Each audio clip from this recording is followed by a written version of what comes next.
प्रिय विद्यार्थियों एवं सम्माननीय श्रोतागण, आज के व्याख्यान चर्चा में मेरी ओर से भी आप सभी को नमन, नमस्कार, प्रणाम एवं स्वागतम। आज के व्याख्यान चर्चा में स्नातकोत्तर पूर्वार्ध रसायन शास्त्र एवं भौतिक रसायन के समस्त विद्यार्थियों का आज के व्याख्यान प्रस्तुतिकरण में हार्दिक अभिनंदन। प्रिय विद्यार्थियों, आज हम जिस विषय पर अपना व्याख्यान प्रस्तुत करने जा रहे हैं, एक नए विषय पर एक नया विषय लेकर के आप सभी के मध्य हम हाजिर हुए हैं। और नया विषय जिस पर हम अपना व्याख्यान प्रस्तुत करने जा रहे हैं उसका शीर्षक है सक्रिय संकुल सिद्धांत, जिसके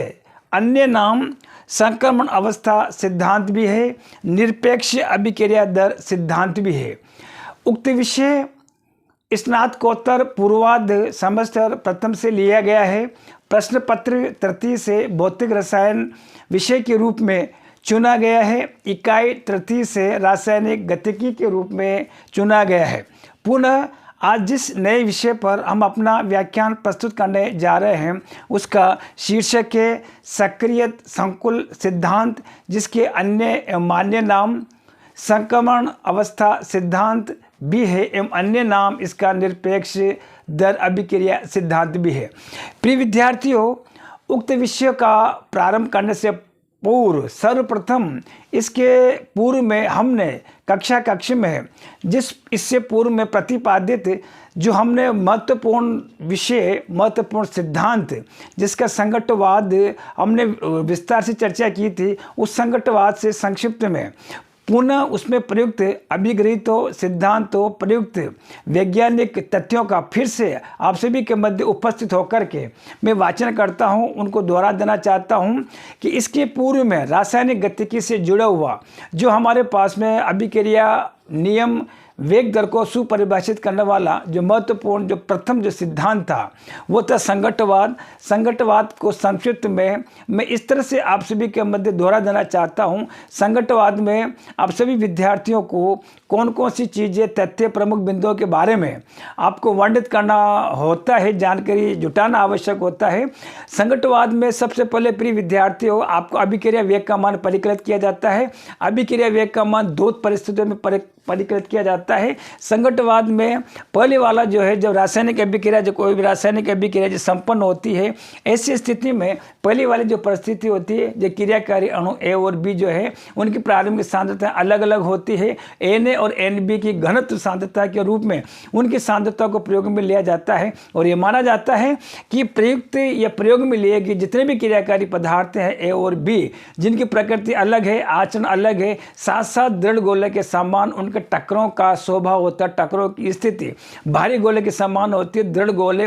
के समान उनको टक्करें प्रक्षित की जाती है। ऐसी स्थिति में जब रासायनिक अभिक्रिया का वेग टक्करों के सिद्धांत के आधार पर परिकलित किया जाता है तो जाहिर सी बात है दो कारकों का उसमें सम्मिलित किया जाता है, दो कारकों को आपस में गुणा किया जाता है। पहला वाला जो कारक था उसको टक्करों के गुणांक से जुड़ा हुआ है, जिसको ZAB के द्वारा सुपरिभाषित किया जाता है। प्रति सेंटीमीटर क्यूब और प्रति सेकंड में किसी भी रासायनिक तंत्र में सम्मिलित अथवा प्रयोग में लिए गए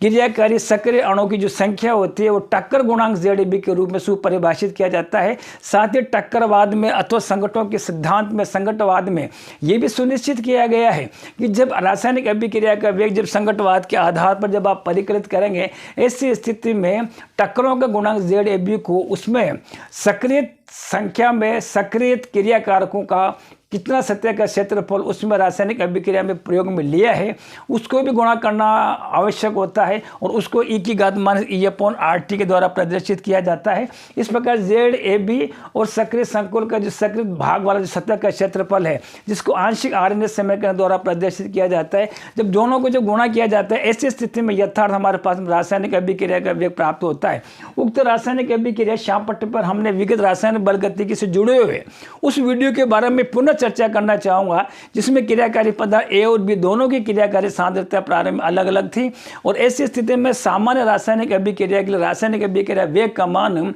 आप उस सक्रिय द्रव्यमान के नियम के आधार पर अथवा गुडवर्ग और वागी के नियम के आधार पर परिकलित जाता है। तत्पश्चात दोनों अभिक्रिया वेगों को संगतवाद के आधार पर परिकलित रासायनिक अभिक्रिया का वेग के साथ साथ सामान्य रासायनिक गति के अनुसार रासायनिक अभिक्रिया का वेग कितना होता है, दोनों को बराबर किया जाता है। इसके साथ साथ जो है क्रिया कारकों की प्रारंभिक सांद्रता Na और Nb को प्रतिसंतुलित किया जाता है, निरस्त किया जाता है। विभिन्न प्रकार की गणितीय धारणाएं प्रयोग में ली जाती है और अंतिम में हम यथार्थ रासायनिक अभिक्रिया के वेग स्थिरांक को परिकलित करने वाला पहला व्यंजक समीकरण नंबर जो 14 के द्वारा प्रक्षिप्त किया जाता है। इसके अलावा एक अन्य परिस्थिति जो है रासायनिक अभिक्रिया के वेग का मान को प्राप्त करने के लिए, वेग स्थिरांक के मान को परिकलित करने के लिए यह भी संभव है कि जब प्रयुक्त रासायनिक अभिक्रिया में दोनों क्रियाकारी पदार्थ जो समान प्रकृति के हों, ऐसी स्थिति में उनकी सांद्रता को Na के द्वारा सुनिश्चित किया जाता है। प्रिय विद्यार्थियों, जब ऐसी स्थिति में जब ZAB हमने पूर्व की परिस्थिति नंबर 1 में अलग अलग क्रियाकारक टक्करों के गुणांक, टक्करों का जो कारक है ZAB के रूप में हमने प्रयोग में लिया था, ऐसी स्थिति में जब दोनों क्रियाकारक समान प्रकृति के होते हैं और उनका टक्करों का जो स्वभाव होता है, प्रकृति होती है, उनका आचरण जो होता है दृढ़ गोले के समान होता है, ऐसी स्थिति में ZAB को ZAA के द्वारा प्रतिस्थापित कर यथार्थ हमें जो है अभिक्रिया वेग सामान्य गति के अनुसार को प्रतिसंतुलित करके बराबर करके अलग अलग रूप में वेग स्थिरांक का मान परिकलन संबंधी महत्वपूर्ण जो समीकरण हमें से परिकलित की जाती है, जिनको अलग अलग रूप में जो RNS समीकरण के द्वारा अलग अलग समीकरण RNS समीकरण के अलग अलग रूपों को दर्शाता है, जिसको विगत रासायनिक बल गतिकी के वीडियो के आधार पर हमने समीकरण नंबर 16 का मान परिकलित किया जाता है। अब बारी आती है संकटवाद से जुड़ी हुई वो कौन कौन सी असफलताएं थी, वो कौन कौन सी कमियां थी, जिसके आधार पर संशोधित संकटवाद का विकास हुआ। तो संक्षिप्त में प्रिय विद्यार्थियों, मैं संकटवाद में कौन कौन सी जो इसमें कमियां थी, असफलताएं थी और सीमाएं थी, इनको संक्षिप्त में आप सभी विद्यार्थियों के सम्मुख उपस्थित होकर के मैं दोहरा देना चाहता हूं। कुछ प्रमुख कमियां, असफलताएं जो इस तरह से थी कि जब इसमें आवश्यक सूत्र की उत्पत्ति की जाती है, समीकरण की उत्पत्ति की जाती है, ऐसी स्थिति में पहली जो कमी थी वो इस तरह से प्रेक्षित की गई है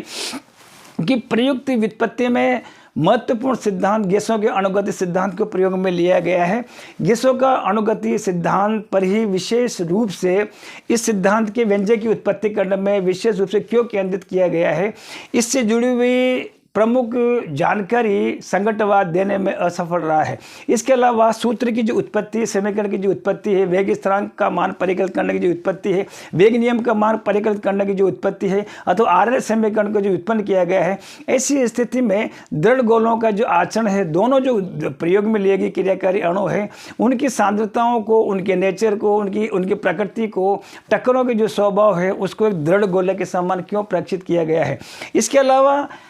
अगली वाली जो कमी है जो असफलता के रूप में गिनी जाती है संकटवाद की, कि ये सिद्धांत सामान्यतया जो सरल प्रकृति के अणु है, द्विप प्रकृति के गैसीय अणु है, उनसे जुड़ी हुई रासायनिक गतिकी से जुड़ी हुई प्रमुख सूचनाएं हमें प्रदान करता है, जैसे अभिक्रिया की कोटि, अणुसंख्यकता, छद्म अभिक्रिया की कोटि, और इसके साथ साथ सरल प्रकार की जो द्वि अणु प्रकार की गैसीय जो अभिक्रिया है, इन गैसीय अणुओं की अभिक्रियाओं के लिए प्रिय विद्यार्थियों, जब सैद्धांतिक, गणितीय और प्रायोगिक वेग स्थिरांकों के मान जब परिकलित किए जाते हैं, तो ऐसी स्थिति में सरल द्विपरमाणु गैसीय अणुओं के लिए के सैद्धांतिक, परिकलित और गणितीय प्रायोगिक के मान समान रूप से प्रेक्षित किए जाते हैं, अर्थात वेग स्थिरांक का मान गणितीय रूप में और प्रायोगिक रूप में समान प्रेक्षित किए जाते हैं। जबकि इसके विपरीत रसायन विज्ञान में, रासायनिक प्रक्रिया में, रासायनिक अभिक्रियाओं में कुछ इस तरह भी जटिल रासायनिक अभिक्रियाएं जुड़ी हुई है। जटिल से जटिलतम अभिक्रियाएं जो है रासायनिक अभिक्रिया में प्रयोग में ली जाती है, जटिलतम अणु रासायनिक अभिक्रिया में प्रयोग में लिए जाते हैं, जिसमें 2 से अधिक रासायनिक अणु या 2 से अधिक परमाणु उस उक्त जटिलतम रासायनिक अभिक्रिया में प्रयोग में लिए जाते हैं। तो ऐसी स्थिति में गणितीय वेग स्थिरांक और प्रायोगिक वेग स्थिरांक का मान, भिन्नात्मक मान परिकलित किए जाते हैं, प्रेक्षित किए जाते हैं। तो एक तरफ तो जब सामान्य द्विपरमाणु गैसीय अणु के लिए, सामान्य द्विपरमाणु गैसीय अणु के लिए इसके जो थ्योरेटिकल, इसका मान प्रैक्टिकल, प्रायोगिक के बराबर प्रेक्षित किया जाता है, जबकि जटिलतम जो अभिक्रिया है, जैसे दृष्टांत के तौर पर जो है, मैं कुछ अभिक्रियाओं के बारे में विस्तार से चर्चा करना चाहूँगा। एथिलीन का बहुलीकरण है, एक 3,1,3 ब्यूटाडाइन का बहुलीकरण है, इसके साथ साथ एथिल एल्कोहल और एसिटिक एनहाइड्रेट की पारस्परिक जो अभिक्रिया, ये वे तमाम जटिलतम अभिक्रिया हैं जिनमें सैद्धांतिक और गणितीय और प्रायोगिक वेग स्थिरांक के मान जो है इनमें भिन्नता के मान प्रेक्षित किए गए हैं। इसके अलावा एक अन्य महत्वपूर्ण कमी यह भी है कि संगतवाद केवल उन सरल परमाणुओं की गतिकी के बारे में जो है विस्तार से सूचना प्रदान करता है, जानकारी प्रदान करता है, जो सरल प्रकृति की होने के साथ साथ जो है जिनमें एक स्वतंत्रता की कोटि का अस्तित्व होता है। जिससे उदाहरण के तौर पर हम समझें कि जैसे स्वतंत्रता की कोटि में या तो स्थानांतरण की कोटि उस गैसीय अणु के द्वारा उस अमुक अणु के द्वारा प्रेक्षित की जाए, या कंपन की कोटि प्रयोग में ली जाए, या घूर्णन की कोटि जो है उस विशिष्ट रूप से प्रयोग में लिए गए क्रियाकारी अणुओं के लिए जो है एक स्वतंत्रता की कोटि का अस्तित्व विद्यमान हो। तो ऐसी स्थिति में के थ्योरेटिकल बराबर अज्ञान के प्रैक्टिकल अर्थात सैद्धांतिक और गणितीय और प्रायोगिक वेग स्थिरांक के मान जो है समान रूप से प्रेक्षित किए जाते हैं। और रासायनिक गतिकी से जुड़ी हुई महत्वपूर्ण सूचनाएं जो है ये संगतवाद प्रदान करता है। फिर से इस कमी को आप सभी के मध्य फिर से दोहरा देना चाहता हूं कि संगतवाद उन क्रियाकारी अणुओं के से जुड़े हुए महत्वपूर्ण गतिकी को समझाने में सफल रहा है जिनमें एक स्वतंत्रता की कोटि पाई जाती है, एक स्वतंत्रता की कोटि का अस्तित्व होता है। एक स्वतंत्रता की कोटि से अभिप्राय यहाँ पर जो है चाहे वो स्थानांतरण कोटि हो या उसमें देखेंगे आप घूर्णन की कोटि से जुड़ी हुई हो या अणु में जो है कंपन की कोटियों में से, इन तीनों स्थानांतरित घूर्णन और कंपन इन तीनों कोटियों में से यदि एक अणु स्वतंत्रता की कोटि पाई जाती है तो इसके अलावा ऐसी रासायनिक सरल रासायनिक द्विपरमाणु गैसीय अभिक्रियाओं के लिए संगतवाद जो है उनकी गतिकी से संबंधित महत्वपूर्ण सूचनाएं प्रदान करता है। लेकिन कुछ ऐसी भी जटिलतम रासायनिक अभिक्रिया है ज्ञात है, जैसे जो त्रिविम विन्यास में जिनकी संरचनाएं जटिलतम होती है, एथिलीन का बहुलीकरण है और इसके अलावा एक्टिन ब्यूटाडाइन का बहुलीकरण है, इसके साथ साथ एथिल अल्कोहल और एसिटिक एनाहाइड्राइड की ये भी त्रिविम विन्यास में जटिलतम रासायनिक अभिक्रिया है जिनमें तीनों स्वतंत्रता की कोटियों का अस्तित्व होता है। तीनों प्रकार की स्वतंत्रता की कोटियां घूर्णन की है, कंपन की, स्थानांतरण की, इन तमाम कोटियों का जो है उसमें अस्तित्व मौजूद होता है। तो ऐसी रासायनिक अभिक्रियाओं से जुड़ी हुई महत्वपूर्ण सूचनाएं गतिक सूचना है ये संगतवाद प्रदान नहीं करता। अगले वाली कमी के रूप में संगतवाद के रूप में मैं आप सभी के मध्य एक महत्वपूर्ण तथ्य इस बात की ओर दर्शाना चाहूँगा कि सामान्य रूप से जो श्रृंखला अभिक्रिया है उन श्रृंखला अभिक्रियाओं में 10⁻⁴ जो परास्का जो है गणितीय मान जो है अभिक्रिया वेग का ये विचलन जो प्रेक्षित किया गया है, अर्थात पूर्व में समय का नंबर 14 जो हमने मानक वेग स्थिरांक का मान संगतवाद के आधार पर विगत वीडियो में हमने परिकलित किया था। तो ऐसी स्थिति में जब इन जटिलतम अभिक्रियाओं के लिए जो सैद्धांतिक मान का मान जो हम परिकलित करते हैं, ऐसी स्थिति में प्रायोगिक रूप से जो तीव्र या त्वरित रूप से एकदम जो तीव्र गति संपन्न वाली श्रृंखला अभिक्रिया है, ऐसी स्थिति में उनमें बहुत ही सूक्ष्म 10⁻⁴ की परास्का जो अभिक्रिया वेग स्थिरांक और अभिक्रिया वेग का मान जो है परिकलित किया गया है। इसके अलावा आप देखेंगे संगतवाद में विशेष रूप से एक विशेष प्रकार की ऊर्जा को जो इसमें केंद्रित किया गया है, वो विशेष प्रकार की ऊर्जा कुछ इस तरह से है प्रिय विद्यार्थियों कि जिसमें संकरण ऊर्जा का मान ही जो है रासायनिक अभिक्रिया में भाग लेने के लिए जो जिम्मेदार होता है उसी को सुपरिभाषित किया गया, उसी को केंद्रित किया गया है। इसके अलावा अन्य प्रकार की जो ऊर्जा है अथवा ऊष्मागतिकी ऊर्जाओं के बारे में यदि हम चर्चा करें, गिब्स फ्री ऊर्जा G है, एंथैल्पी H है, एंट्रोपी S है, हेल्महोल्ट्ज फ्री ऊर्जा A है, आंतरिक ऊर्जा U अथवा जिसको A के द्वारा प्रदर्शित किया जाता है, U अथवा E के द्वारा प्रदर्शित किया जाता है। तो इन तमाम ऊर्जाओं का इसमें कहीं पर भी जिक्र चर्चा नहीं किया गया है। विशेष रूप से संगतवाद में जो है सेकंड ऊर्जा का जो है विशेष रूप से जो है इसमें योगदान किया गया है और अन्य प्रकार की ऊर्जाओं को जो है इसमें विलोपित किया गया या उपेक्षित किया गया है। एक अन्य संगतवाद की जो कमी हमें महसूस होती है वो ये है कि रासायनिक अभिक्रिया में जब क्रियाकारी अणु A और B को अलग अलग सांद्रता के रूप में अथवा समान सांद्रता के रूप में हम प्रयोग में लेते हैं, ऐसी स्थिति में संगतवाद ये भी हमें बताता है जो आगे जाकर के इसकी कमी को असफलता को साबित करता है, कमी अथवा असफलता की ओर इंगित करता है कि रासायनिक तंत्र में हम क्रियाकारी पदार्थ क्रियाकारी अणु हम लेते हैं तो जाहिर सी बात है ताप प्रदान करेंगे, ऊष्मा प्रदान करेंगे। ताप प्रदान करने पर अथवा ऊष्मा प्रदान करने पर प्रिय विद्यार्थियों टक्करें संपन्न होगी। तो संगतवाद की सबसे बड़ी कमी यह रही है कि संगतवाद के अनुसार जितने भी टक्करें होगी वो रासायनिक परिवर्तन के लिए अभिक्रिया वेग को बढ़ाने के लिए परिवर्तित करने के लिए उत्तरदायी होगा। जबकि सत्य ये फैक्ट्स ये बताते हैं कि केवल जो सक्रिय अणु है या सक्रियत है या जितना ज़्यादा सक्रियत भाग होगा, जिसको RLS के संबंध E की घात E/RT के द्वारा प्रदर्शित किया जाता है, जो टक्करें जो है समस्त टक्करें संपन्न तो होगी, लेकिन उसमें जो है सक्रिय अणुओं से जुड़ी हुई कितनी ऊर्जाएं हैं इसमें प्रेक्षित की जाती है। तो सक्रिय अणुओं से जुड़ी हुई टक्करें तो स्वाभाविक जाहिर सी बात है संघट्ट संपन्न होंगे, ताप प्रदान करेंगे, ऊष्मा प्रदान करेंगे, रासायनिक परिवर्तन होंगे, रासायनिक घटनाएं संपन्न होगी।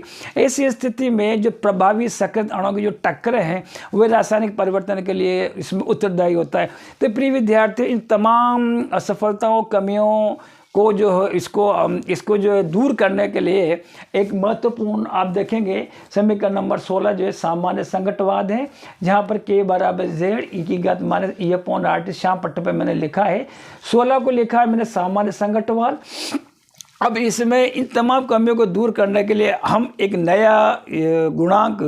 जिसको प्रायक्त गुणांक कहा जाता है, इसको श्याम पट्टे पे मैं जो है इसको सम्मिलित करता हूँ, इसको प्रवेशित करता हूँ। और 16 जो है जो K बराबर Z E की घात E/RT था, जिसको सामान्य संघट्टवाद कहा जाता है। आप देखेंगे इसमें एक नया जो गुणांक है प्रायक्त गुणांक, उसको मैं सम्मिलित करता हूँ, प्रवेशित करता हूँ। और ऐसी स्थिति में K बराबर P Z की घात E की घात E/RT, इसको संशोधित संघट्टवाद कहा जाता है। और इस प्रकार से K बराबर P Z की घात E की घात E/RT है। इस संशोधित संघट्टवाद में P जो है इसके कई नाम हैं, प्रचलित नाम है।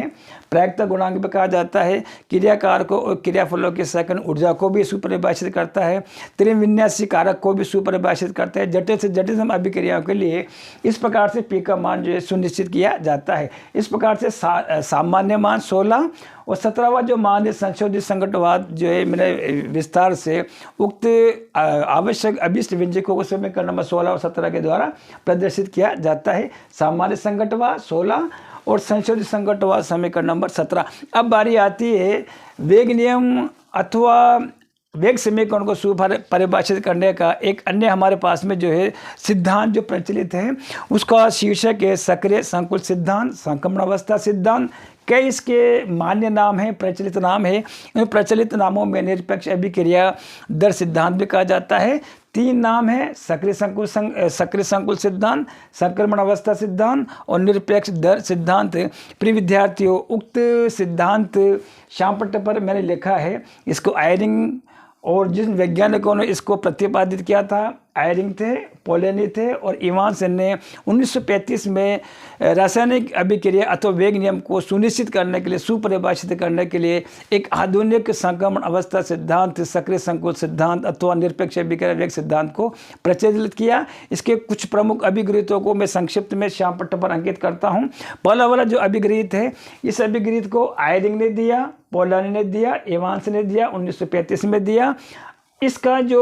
अभिक्रिया वेग गति की जो प्रोफाइल जो आरेख है वो श्याम पट्टे पर मैंने दर्शाया गया है। सबसे पहले इसमें माना कि हम यहाँ पर एक सरल जो है A और B 2 प्रकार के क्रियाकारी अणु हम यहाँ पे लेते हैं। A और B क्रियाकारी जो सामान्य अणु को दर्शाते हैं। टक्करें संपन्न होगी, आप देखेंगे A और B जो है सक्रिय हो जाएगा। ये सक्रिय अणु जो है आप देखेंगे आपस में टकराने के पश्चात में, क्रिया करने के पश्चात में सक्रिय संकुल AB बनाते हैं और सक्रिय संकुल AB अंत में ऊर्जा को उत्सर्जित करता हुआ अंतिम उत्पाद P के रूप में रूपांतरित होता है। इसको विशिष्ट उदाहरण के रूप में पहला वाला जो हमारे पास में था ये सामान्य उदाहरण था। दूसरा वाला विशिष्ट उदाहरण के रूप में जो है मैंने श्याम पट्टे पर इसको हाइड्रोजन अणु के रूप में प्रयोग में लिया है। इसको A के द्वारा दर्शाया गया है। अन्य वाला जो परमाणु है क्लोरीन, इसको B के रूप में दर्शाया गया है। प्रत्यक्ष रूप से सीधे रूप से मैंने इसको सक्रिय लिखा है। सक्रिय लिखाने के पश्चात में टक्करें संपन्न होगी। ऊपर जो है आप देखेंगे इसमें नया वाला इस तरह इसमें समावेशित किया है